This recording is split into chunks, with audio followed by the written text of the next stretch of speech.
Hello everyone, welcome to third grade. I am Miss Bullier and I'm going to be one of your teachers.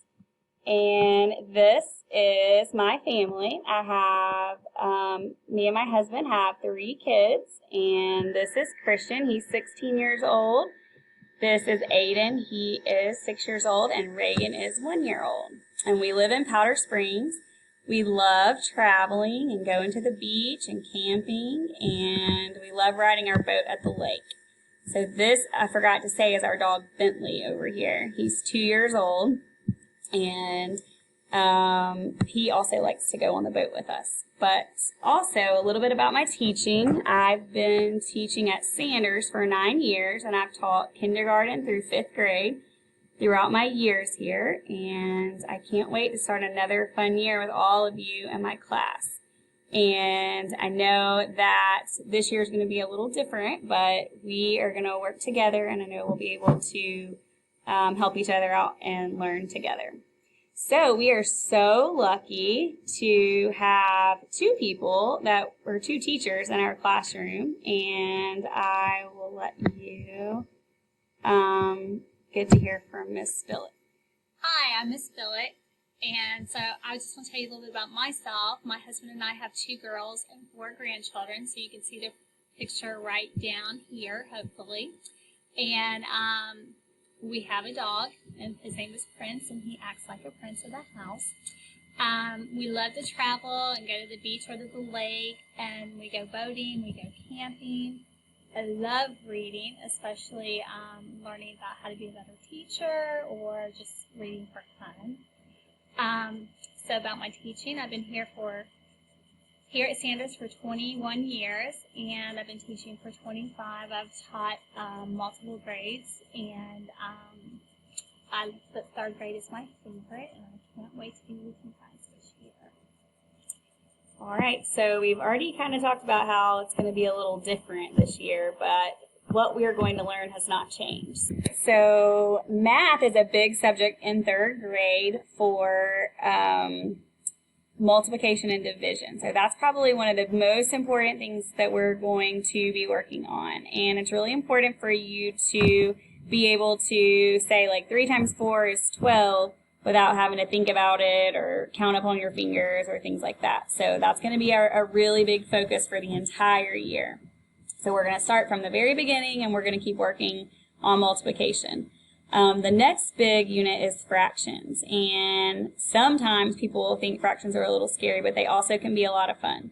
And we'll do lots of activities and hands-on things that have to do with fractions. So we're going to try to make it as fun as we can. Another standard that we're going to cover in social studies is the American Indian unit, which is where the igloo is right here. That's just part of one of the habitat, or one of the houses that they live in. And then we also talk about explorers, famous explorers. And then another really fun unit is the Georgia habitats, and with that we also talk about rivers and regions. And in science we're going to talk about rocks and minerals also.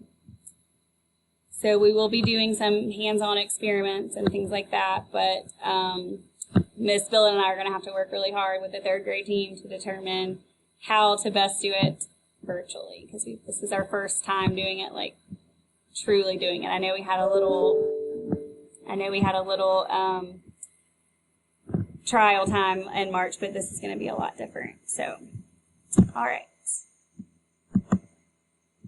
Okay, so one thing that is going to be really important for us when we are getting ready for digital learning, it will be to prepare our digital learning space. So preparing for digital learning will be similar to preparing for the classroom. Like, you're still going to need supplies and materials and things like that, but it's just going to look a little different. So we thought we would come up with a couple of things that would be important for you to think about before we start on the first day. So creating your digital learning space will be very important.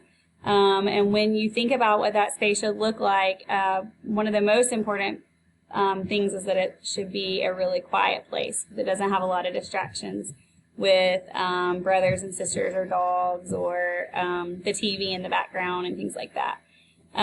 We know that we're working from home and everybody has those things, and there probably will be a TV in some house going on, but it needs, wherever you're working, you should just not, hopefully you have a way that you won't be able to be distracted. So one of those things that we thought would be helpful would be for you to either have headphones or some type of earbuds. That way, when we're talking to you, we're not listening to the teacher and the classmates are not listening to like what's going on in the background of your house, and you're able to listen, you're able to not hear all that too. You're focusing just on what's happening on the computer. You will need pencils and paper and some folders and things like that. And we will be telling you, we've sent out a supply list, but there's also going to be a supply list that we'll be giving you too. So we would think that you need to keep a container, like some type of box or a container or something to keep all of your stuff in, to keep it organized so you don't lose it or misplace it or it fall, just not be like ready for you when we're learning. The other thing is to make sure that your device that you're using is ready each day, and if you need it to be charged, that you make sure that you have your charger with you. So another important date to remember is our supply drive pickup on August 14th, right?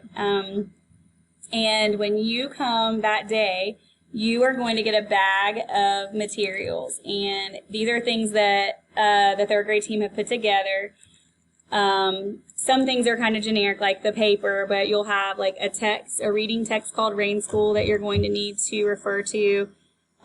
This is our social studies text, the news weekly, and you're also going to have some math manipulatives.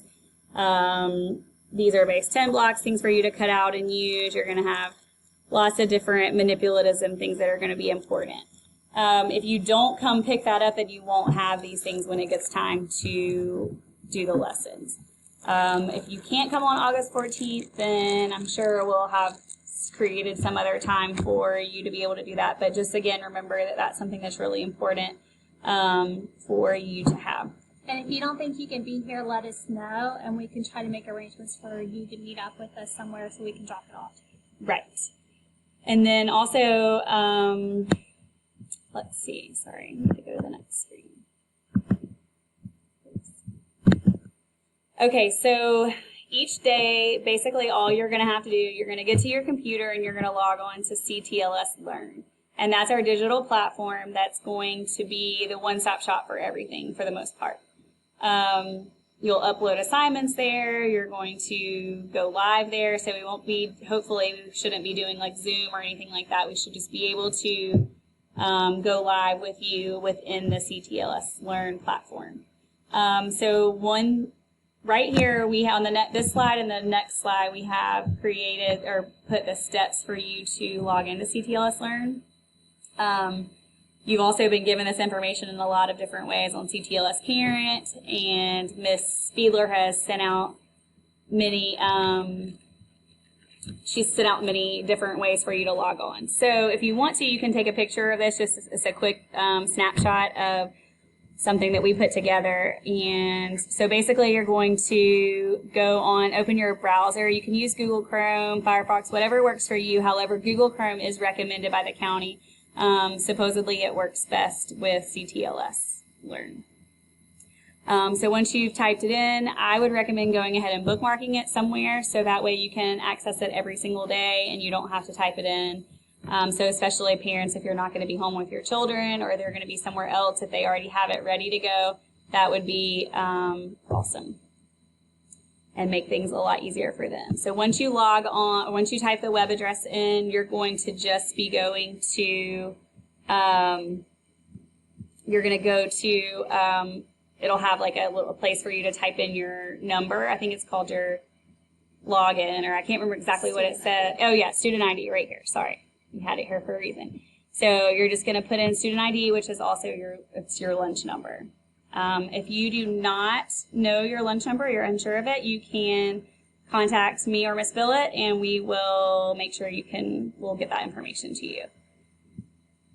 Okay, and the next step after you do that, you're going to click on Homeroom. Our name will be here, but you just click on Homeroom, and then once you click on Homeroom, you'll go to Digital Sessions right there, and then you'll see, like, it'll be the first day of school or Monday, but it should be really obvious for you. There's not going to be a lot of places to click. So once you've done that, you should be ready to start live with us. All right, so talking really quickly about the daily schedule. Monday, or every day except for Wednesday, is going to look pretty much the same. So basically we're going to start with our morning meeting, and then we will have a mini lesson for reading, and then after that we'll move to like some guided practice time, and then we'll break out into small groups. And during the small group time, your child will have something to do that's a little more independent, but they will need to be ready to jump right back on to go to specials after that. And I also want to say at this time that Ms. Billa and I will be working with all of the students. So sometimes you may be working with me, or sometimes you might be working with Ms. Billa. But once we get a routine started, it'll be scheduled. They'll know exactly where they're going and what days they go to who, and it should be very simple.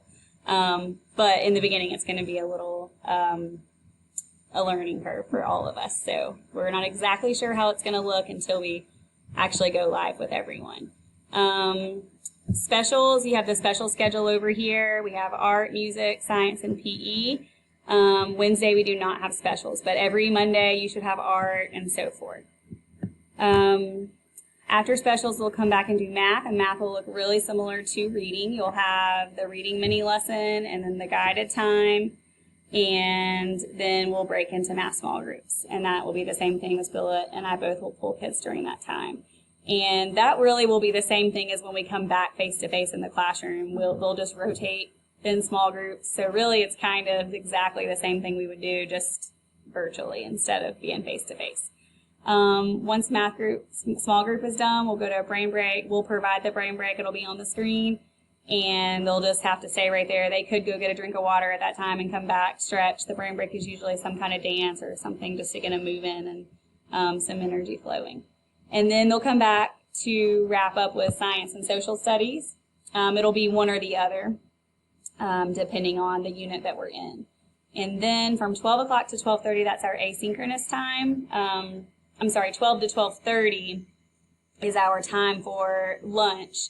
And Miss Villa and I and all the other staff members and teachers will be eating lunch during that time, so we won't necessarily be around our computers to answer questions. However, once 12:30 is over, or 12:30 comes, lunch will be over, and we'll be right back ready to help. But that should be also when they're expected to eat lunch around that time too, 12 to 12:30. So then at that point, they have independent assignments that we will show them how to access, but it'll be right there on the same platform. And we might also be pulling some small groups at that time too, but again, it'll be every Monday, this group will come to Miss Bullier, this group will go to Miss Billet, and then we'll just kind of move on down the line. So it will be a little more flexible at that point, but they still need to be available for us, because that will be our only time to pull them one-on-one and still offer them support. And also, like she said, small groups too. So we didn't want people just to log off and think they were done for the day. Of course, the independent work and stuff could be completed just however it needs to work for you guys. Did we cover everything? I think so.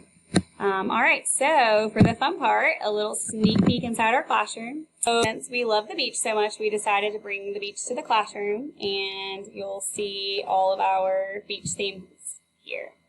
So we just have a couple more seconds. So this is our contact information. Class Dojo right now, since everyone's used to that, will be probably the best option. You can text us. There's our numbers right there, and just remember, we might, if it's later in the evening, we probably will be getting our kids, to bed and dinner and stuff like that. So we may get back to you the next day. Our email addresses are right there, and Miss Minnick is our third grade counselor, and she is always willing to help you, and we can get her in touch with you if you need to. But anyway, so we look so much forward to meeting you and your kids, and we can't wait to start a great year. See you later. Bye.